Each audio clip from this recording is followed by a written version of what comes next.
Hey, good people. It is Kira Ford, your real estate cheerleader, aka your go to Dallas realtor. So let me go live on IG. And we are, hello? Oh, yeah. Okay, we're good. Awesome, guys. So last week I did not jump on and do a market update. So I have like double information that I want to give you guys today, but I'm going to still do my best to keep it under 10 minutes when discussing everything of where the market is for real estate in the Dallas DFW area. So 2 weeks ago, I did a whole display about what it looks like to buy in Dallas County. Today, we're going to talk a little bit about Collin County, just because I know a lot of people are kind of flocking more to the far north area. And then next week we'll talk about Tarrant County, because that's where a lot of true, in my opinion, true not investments, what is the word I'm looking for, opportunities.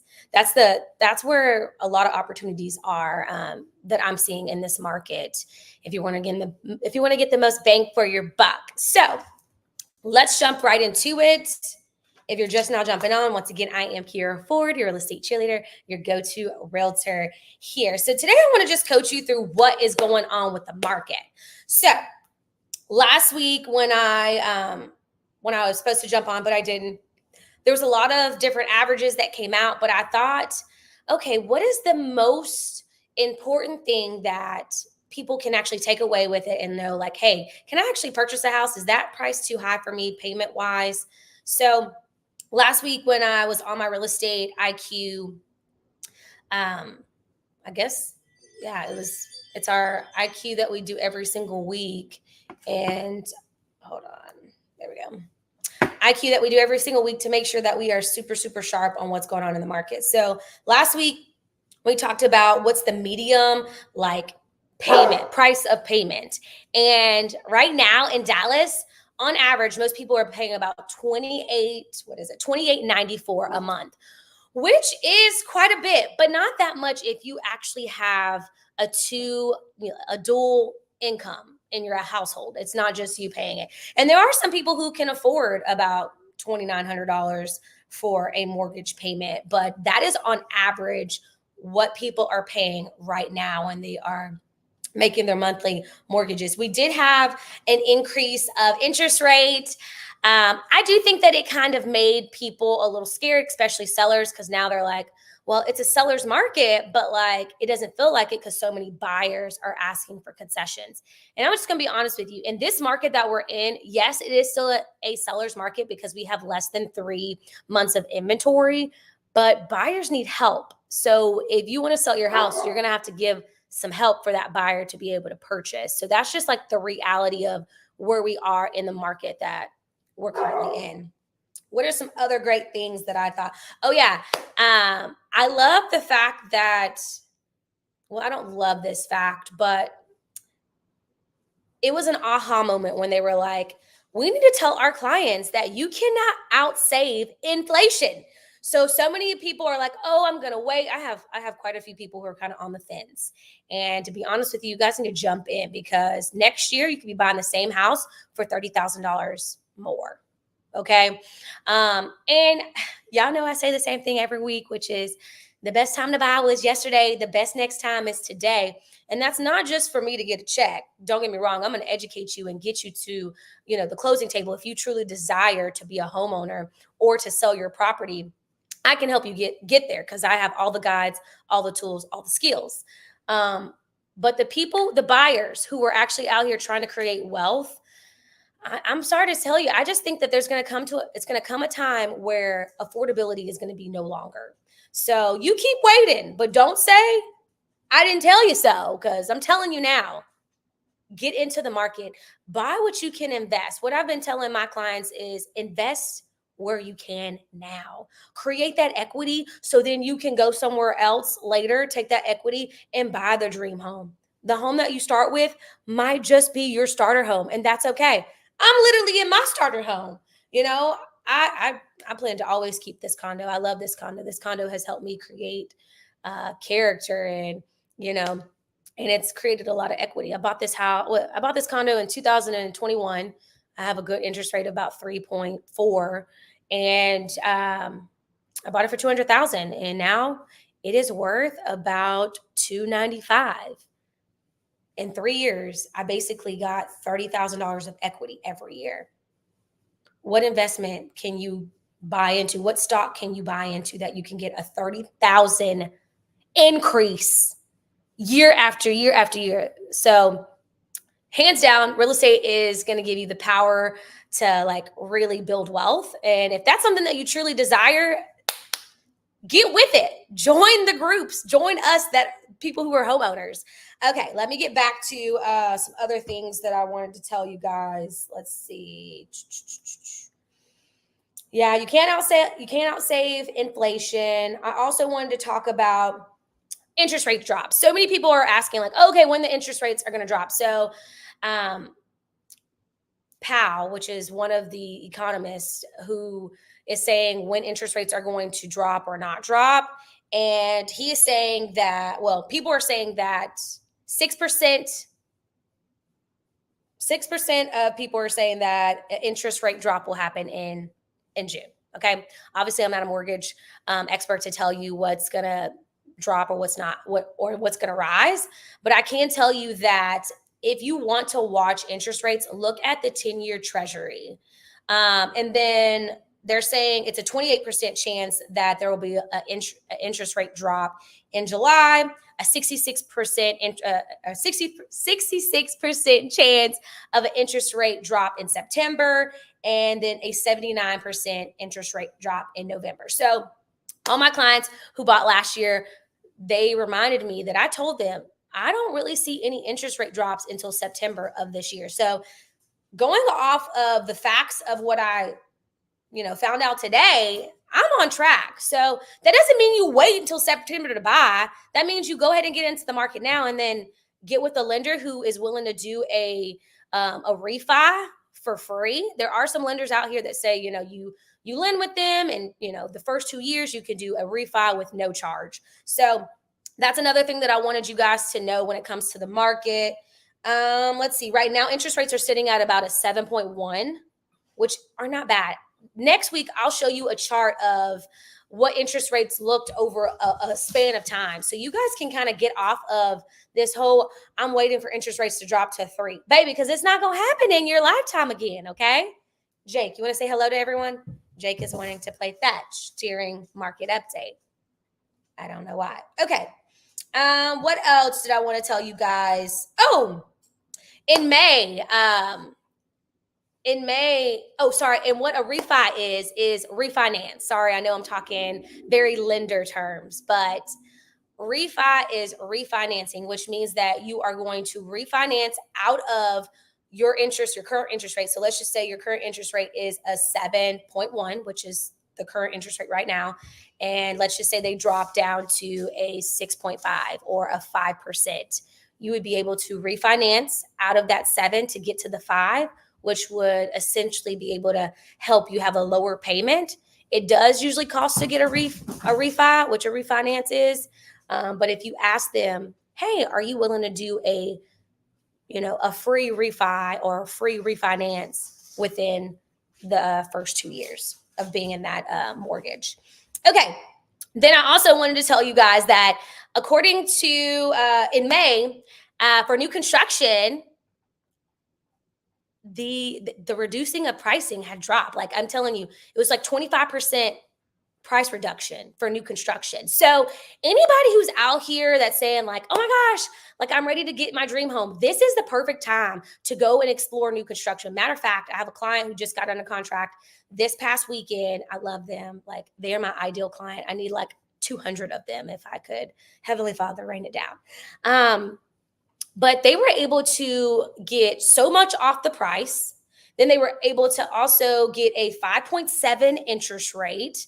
They were able to get blinds. So there is so much opportunity in new construction right now that I would say it's time to explore. So if you're one of those people who are saying, hey, I'm ready to move up, I would say new construction, they're dropping prices. They're reducing prices.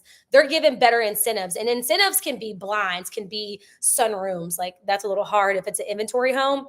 Inventory home means a home that a builder has already built. What else you could add?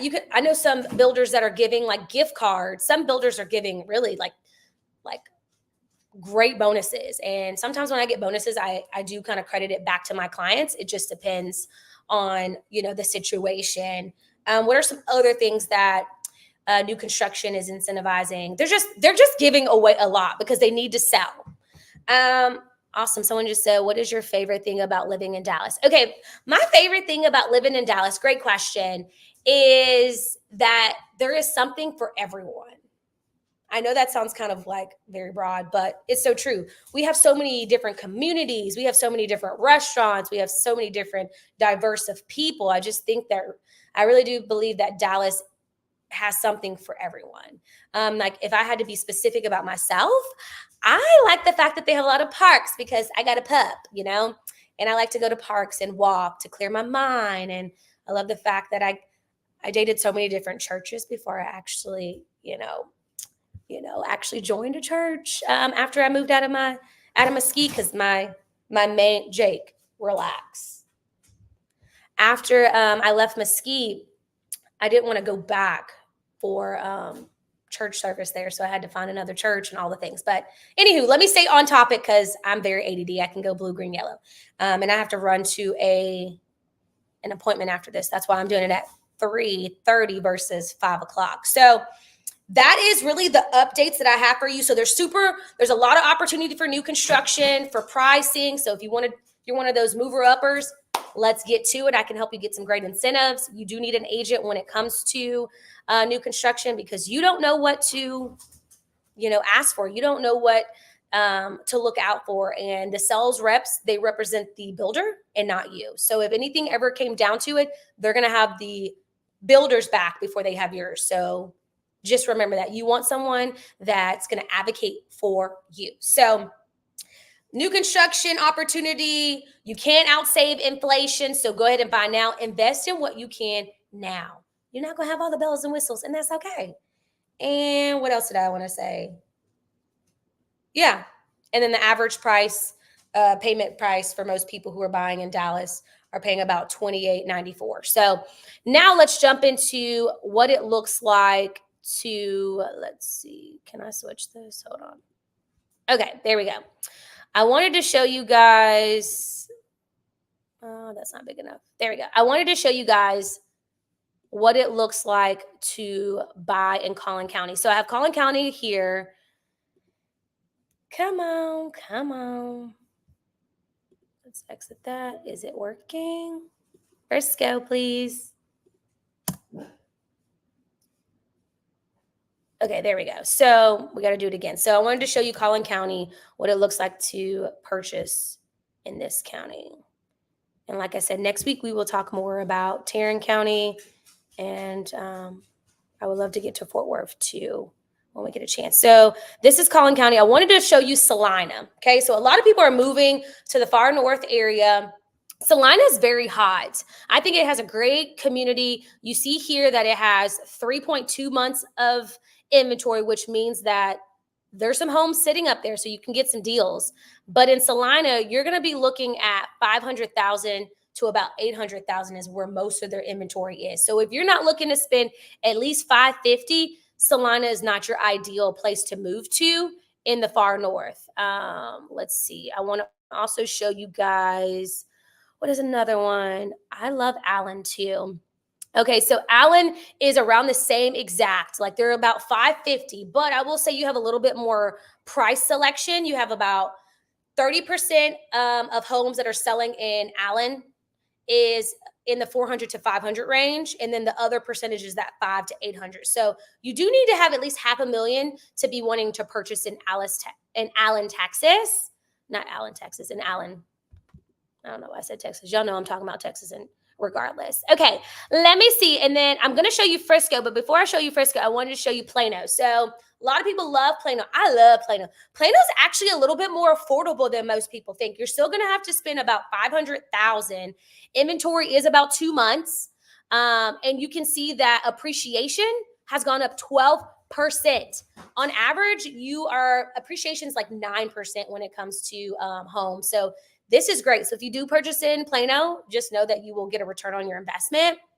But not only that, most houses that are selling, well, 50% of the houses that are selling in Plano are in the price range between 400,000 and 800,000. So just know that if you're not in that price point, Plano is not the place that you wanted to be. Okay. And now I'm going to wrap it up with Frisco because this is about to blow y'all's mind. Okay. So I showed you Plano being about 500,000, Allen and Salina being about 550, and Frisco is 700,000, guys. So many people who want to move to Frisco, if you're not looking to spend at least 700,000, Frisco is not going to be the place for you. We do have about 2.7 months of inventory. Once again, we're still in a seller's market. In Frisco, appreciation has gone up 15%. I already told you on average, it's usually 9%. So you will truly accumulate wealth so much faster in Frisco than you will in those other areas. Like I said,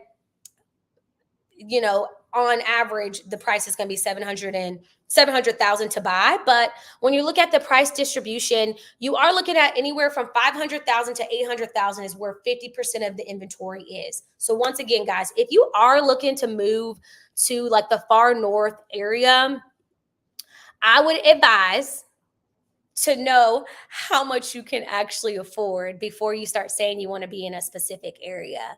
I had actually a call with a client on Friday, and they wanted to move to Mansfield, but on average, Mansfield was like 515, and they were looking to spend like two something. So I had to get them a little bit of perspective that maybe Fort Worth is a little bit more of where they should be right now. Remember, it's not a forever home, and that's okay. You're going to move on up later in life. Okay, let me see. It looks like I have two questions. Let's see. What are some things I should have in place to make the most? Okay, so I do have a strategy session. If you guys are super interested about specifics with you, just schedule a strategy session. It's 15 minutes. I get to know you for about 5 minutes, and then I kind of walk through a little bit about me and then the process and what's the best next step for you. But if you are looking to buy or sell, I also have appointments for those. Those are about 30 minutes because they're a little bit more in depth. And then can more cash upfront take the place for those that may not have the best credit score? So with credit score, you can't really buy down a credit score. I would say really work on your credit score before you decide to purchase. And that sweet spot is you really want to be a 620 and up, because if you are a first-time homeowner, you are able to get grants starting at that 620. Anything lower than that, you won't qualify for. And then for my sellers too, just a lot of sellers want conventional loans when they're accepting, because they know that they have to put a little bit more skin in the game. They have to have, less debt to income, better credit scores. So overall, as a buyer, you do want to get that credit score at a minimum of 620. I do have great vendors for, credit. Every aspect of real estate, I have good vendors. And then, of course, outside of real estate, I have good vendors too. So I would love that. Okay, I got more questions. We're kind of over. It's almost like 20 minutes into this live, but let me read this last question, and then I'm going to jump off. Once again, if you guys have any questions specific to you, please DM me, schedule a strategy session. It's free. So I don't know why you would be hesitant. I've been getting a lot of stuff about Airbnb, which not next week, but the following week, I plan to do some stuff on opportunity zones for Airbnb. But let me read this. It says, what city development do you see being a hidden gem where we can get away with paying less, but also a place where we see being built up so that the future property value? Okay, so the best place to actually purchase right now where things are still being developed is Fort Worth. And I've said this quite a bit in most of my market updates. Do I love Funky Town?